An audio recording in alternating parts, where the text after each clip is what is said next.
Les grands territoires encore inexplorés sont sous-marins.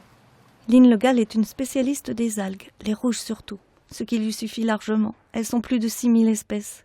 Rien qu'en 7 ans, elle en a collecté plus de 10 000 échantillons. La rénovation va lui permettre de ranger tout ça. J'ai commencé par étudier la biologie de manière très large. Après, j'ai été me spécialiser sur la biologie végétale et puis j'étais passionnée par la biologie marine. Je croisais des chemins entre la biologie végétale et la biologie marine. Il y avait l'étude des algues. Et petit à petit, j'ai fait ma voie là-dedans. J'ai vécu toujours au bord de la mer, en Normandie, et j'allais me promener tous les jours sur la plage. Je travaille sur la diversité des grandes algues, et en particulier d'un grand groupe de grandes algues, les algues rouges. Pourquoi y a-t-il des algues rouges ? C'est lié aux pigments qu'elles vont contenir.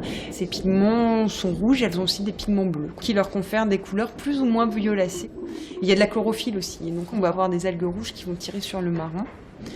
En fait, tout dépend des concentrations de chacun des pigments. Donc on a une très grande gamme de couleurs au sein des algues rouges, elles ne sont pas toutes rouges carmin. L'essentiel des collections d'algues se sont mis en place en 1750.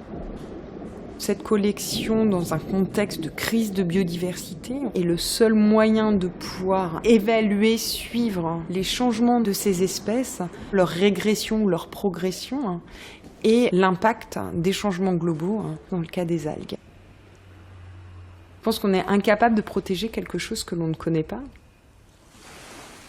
Les premières récoltes se sont faites essentiellement à marée basse. On va y aller à pied, on va mettre une bonne paire de bottes et on va aller récolter nos algues comme on irait récolter des carottes.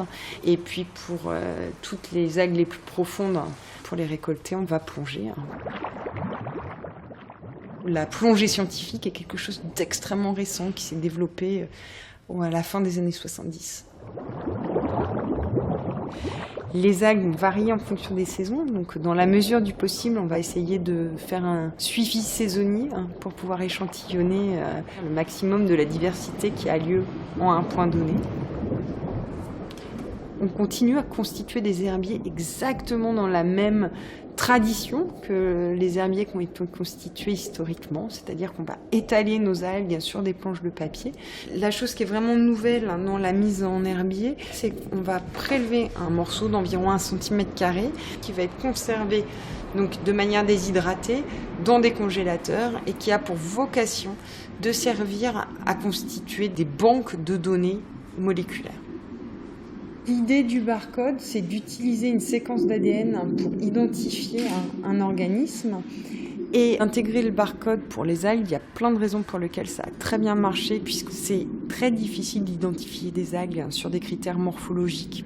Donc l'utilisation d'un outil moléculaire à des fins d'identification s'est avéré un outil extrêmement efficace qui va nous aider à identifier, caractériser, décrire. Il y a environ 6000 espèces qui ont été décrites à présent, mais je pense qu'on est entre 10 et 12 000 espèces d'algues rouges réelles.